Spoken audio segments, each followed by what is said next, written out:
ভালো একটা সংসার ভাঙতে জাস্ট একটা পরকীয়ার দরকার, স্বামী বা স্ত্রী যেই করুক।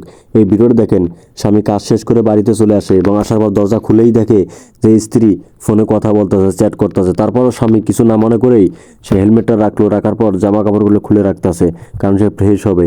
এবং সে ফ্রেশ হয়ে এখান থেকে চলে যায়। চলে যাওয়ার পর যখন রুমে আসে, আসার পর ঠিক একই অবস্থা দেখে যে স্ত্রী ঘরে শুয়ে শুয়ে, রুমের বেড শুয়ে শুয়ে সে তার প্রেমিকের সাথে কথা বলতেছে। এবং স্বামী যখনই তার কাছে আসে এবং আসার পর একটা চুমা দিতে যায়, ঠিক তখনই দেখেন স্ত্রী তাকে ধাক্কা দিয়ে ফালাই দিয়ে সেখান থেকে চলে যায় এবং স্বামী এখানে বসে কষ্ট পায়।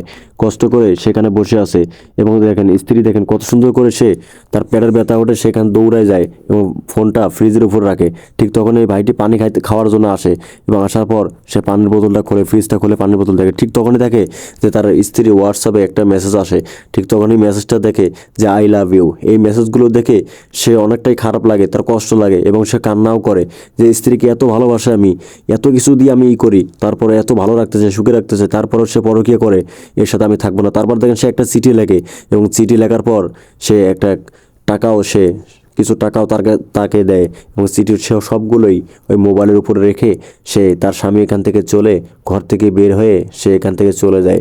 এবং তারপর দেখেন তার স্ত্রী ওয়াশরুম থেকে বের হয়ে আসে এবং বাইর হয়ে আসার পর হাসি খুশিতে যখন আসে ফ্রিজের উপর দেখে যে একটা লেটার, চিঠি এবং টাকা। তখনই যে চিঠিটা পড়ে দেখে সে অবাক হয়ে যায় এবং অঝরে কান্না করে এবং কান্না করতে করতে সে লুটে পড়ে যায়। তাই বলি ভাই, পরকীয়া কোনো কাজেই ভালো না। না, আপুদেরকে বলতেছি এবং ভাইদেরকেও বলতেছি, আপনারা কখনোই কোনোভাবেই পরকীয়ার সাথে জড়িত হবেন না। কারণ আপনার সংসার ভাঙবে, মান সম্মান খাবে, আপনাদের বাপ মারা সবাই, প্রত্যেকটা ফ্যামিলির প্রত্যেকটা সদস্যরাই কষ্ট পাবে একটা পরকীয়ার কারণে। এই কালো শেষ ও কুলো শেষ। ভিডিওটা ভালো লাগলে সর্বোচ্চ শেয়ার করে দিয়ে চ্যানেলটা সাবস্ক্রাইব করে দিতে